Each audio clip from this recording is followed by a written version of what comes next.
Coming up, a deadly shooting shocks the community. Running for a cause, 5K raises money for charity. It's time to bring out the raincoats and umbrellas. All of the full forecast in weather.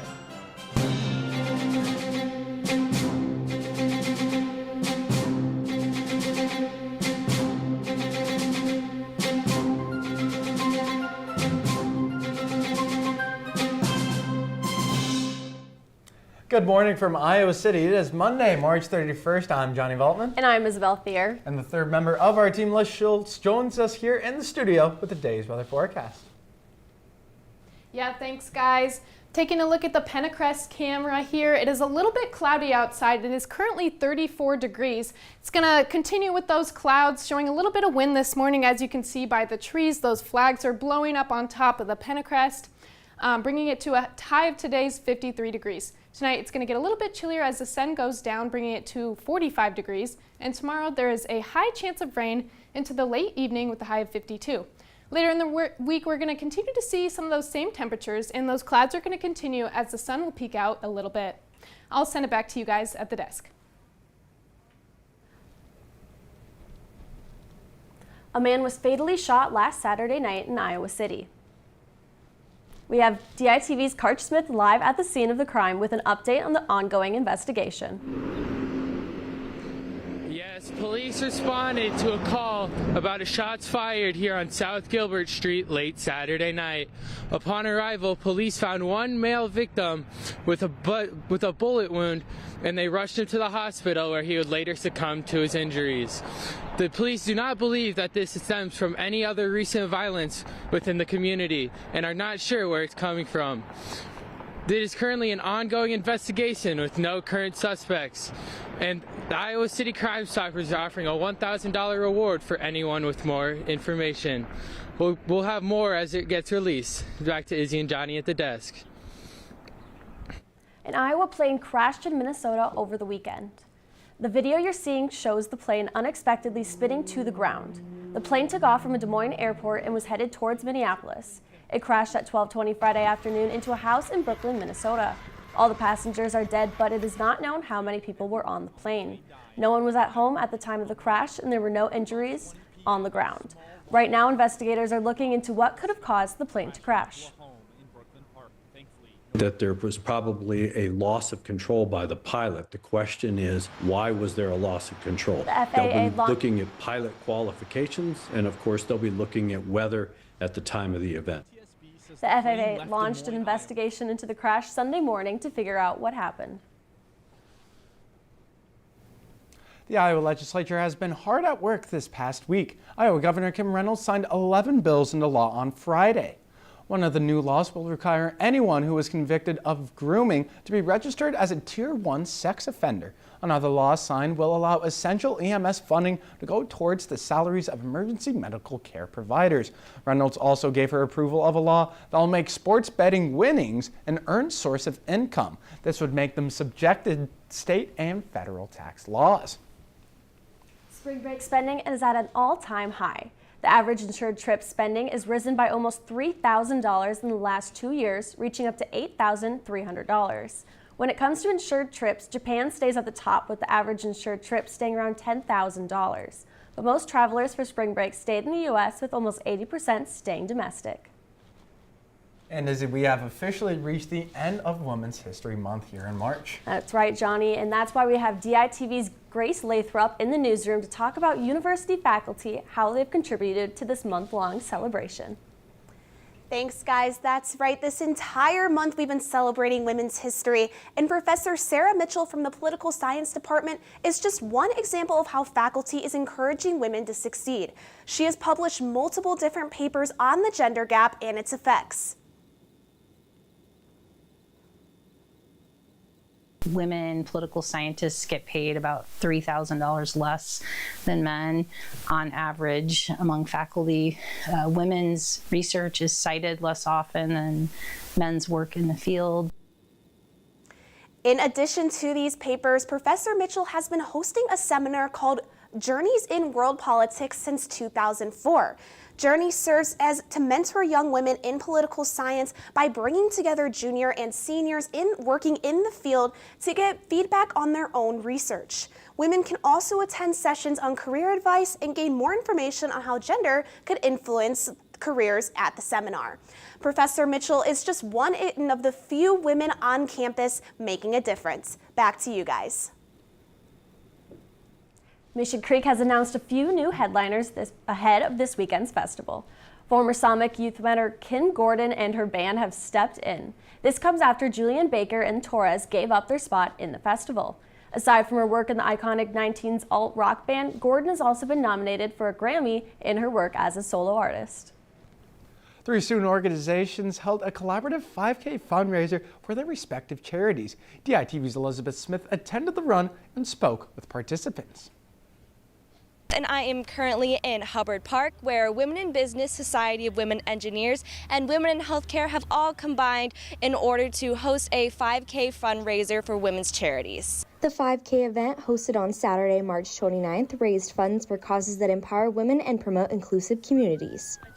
Women in Healthcare is donating, I think, 40% of our profits to the Emma Goldman Clinic, just to support women's health care. So a lot of these classes that people that are looking to get into these fields are really challenging, and it can feel really isolating and discouraging and scary. 3 organizations each donated to their own causes, with charities that include the Iowa Women's Foundation, SWE's Financial Needs Scholarship Fund, and the Emma Goldman Clinic. So I'm part of the Society of Women Engineers. I'm the current president, and we go by SWE.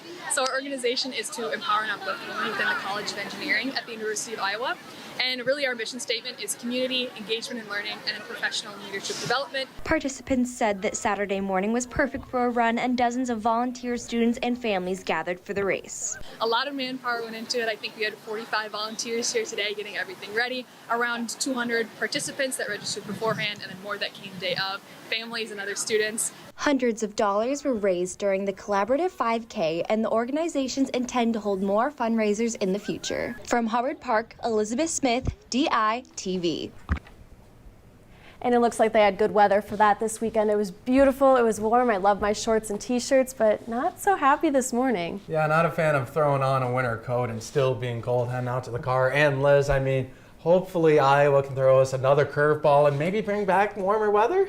That's what I'm hoping. I was disappointed as I had to pack my winter coat into class this morning. But let's take a look into the week ahead. It's going to continue in that cloudy weather. As we're taking a look at the Pentacrest, those clouds are just up in the sky. They're going to continue up into the rest of this week. As we get into those same exact temperatures, we're going to continue with that weather.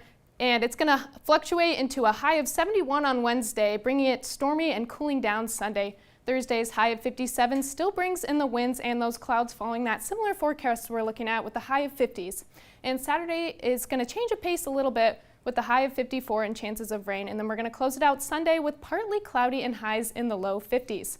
Your typical spring week in Iowa will be shown with these fluctuating temperatures that are going to bring us closer to the warmer weather later this spring. And be sure to layer up and be prepared for those colder temperatures with the wind. And as we say in Iowa, if the wind weren't blowing, it would be much warmer. Let's go ahead and send it out to Cole Krieger for a look at what's happening with Hawkeye Sports. And coming up later, make sure to stay tuned for DITV Sports segment In the Zone, where we've got an update on Big Ten standings. Players coming back to Iowa from the transfer portal, basketball roster could be taking shape. We've got all that and more with Hawkeye Sports. And thank you for tuning in to DITV News this morning. DITV Sports segment In the Zone with Cole and some other sports folks is coming right up next. We'll be back on Wednesday morning with more Iowa City news. For all of us at DITV, thank you for watching and stay tuned for the following break in the zone. Stories occur every day, and here at DITV, we've got you covered with up-to-date news and politics. Former President Donald Trump won the Iowa caucus. And we are anxiously waiting for those votes for not only the national election, but here in District 1. Keeping highlights and scores with Hawkeye Sports. The All-American walk-on brought that punt return down this sideline and into this end zone. Iowa looks to boost their overall placement and their way into the semis. And of course, all the latest in entertainment. Sit back, relax, and here's the word on the street. history. I'm here at the Alan McVeigh Theater where a unique performance. Here at DITV, we've got a crew bringing you all the stories from across the nation and right here in your backyard. From Washington, D.C., Nashville, Tennessee, From downtown Iowa City. from Carver Hawkeye Arena, And bringing all the coverage straight to you live on Monday, Wednesday, and Friday mornings. Around the University of Iowa and Iowa State community, we have the stories that matter to you here at DITV.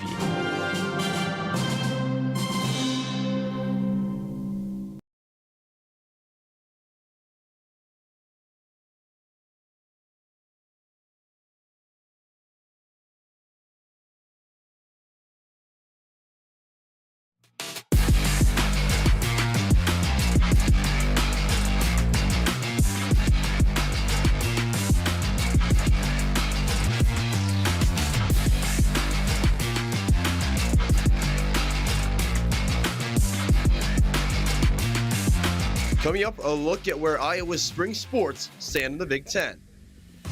And later, off-season news from Hawkeye Hoops.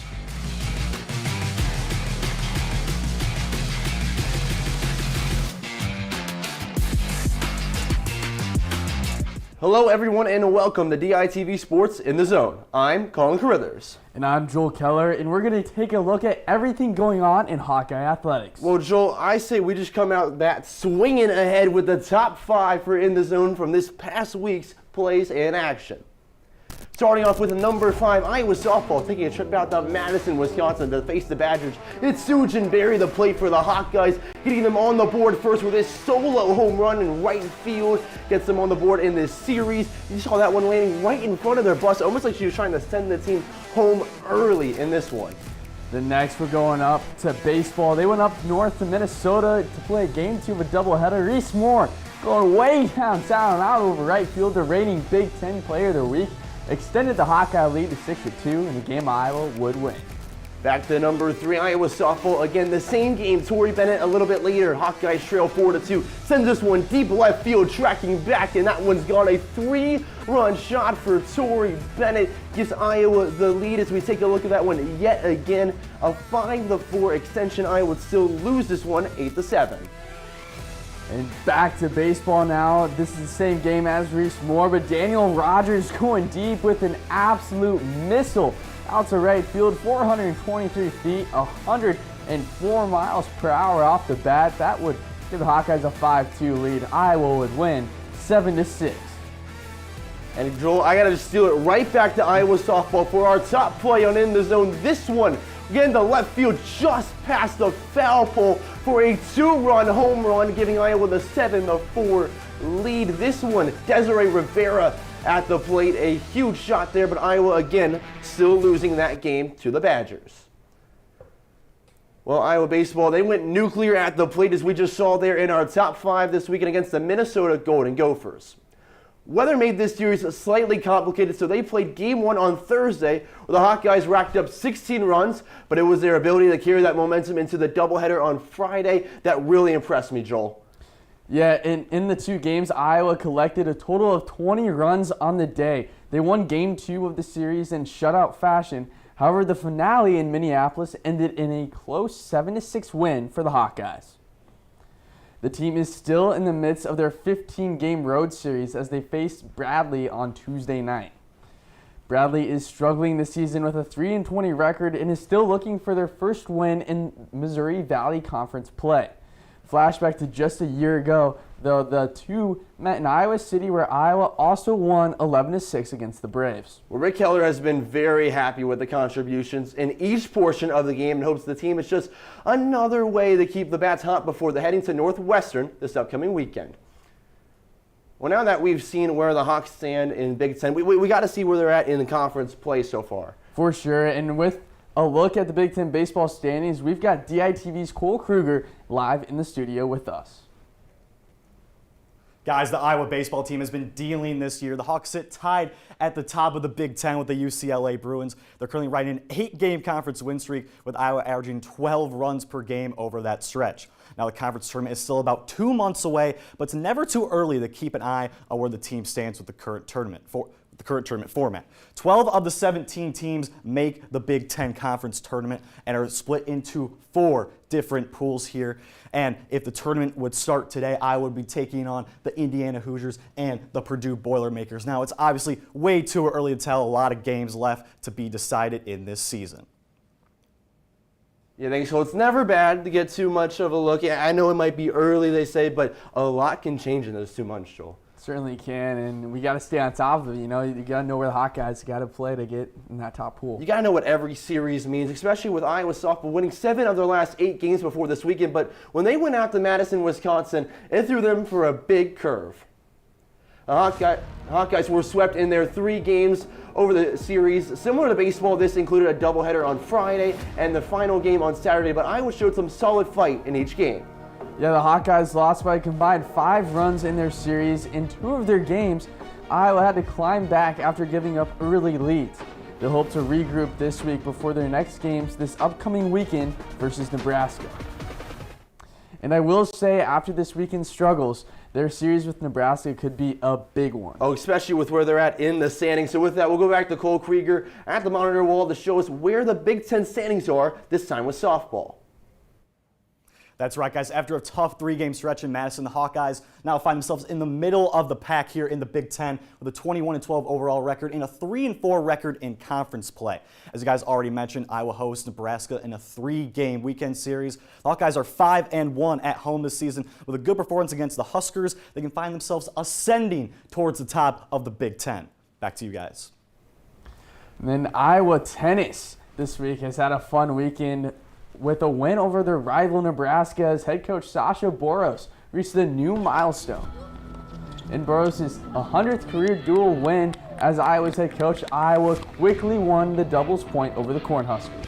Well, Iowa then won all but one of their single matches. Sasha Boros said that she has been proud of how the team has continually competed and improved this entire season.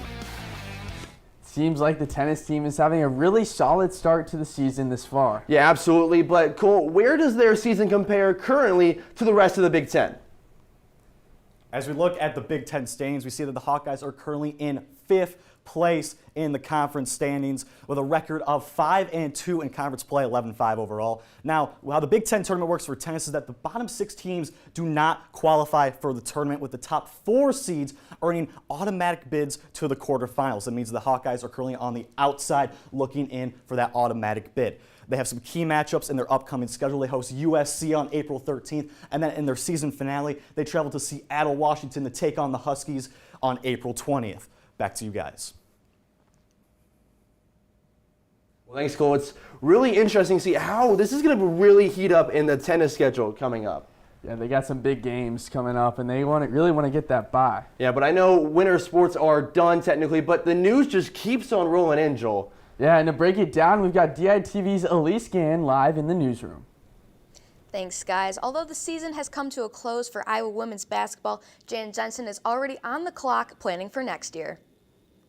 6 volleyball Hawkeyes will be graduating this spring, leaving more spots available for fresh faces. It's just different. You know, people aren't going to stick around in their systems. 6 valuable Hawkeyes will be graduating this spring, leaving more spots available for fresh faces.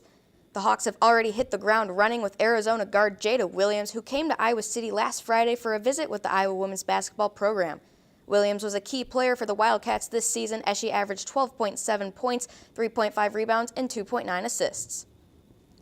Although Jada's spot is still up in the air, the Iowa men's basketball team has officially filled one of their blank spaces.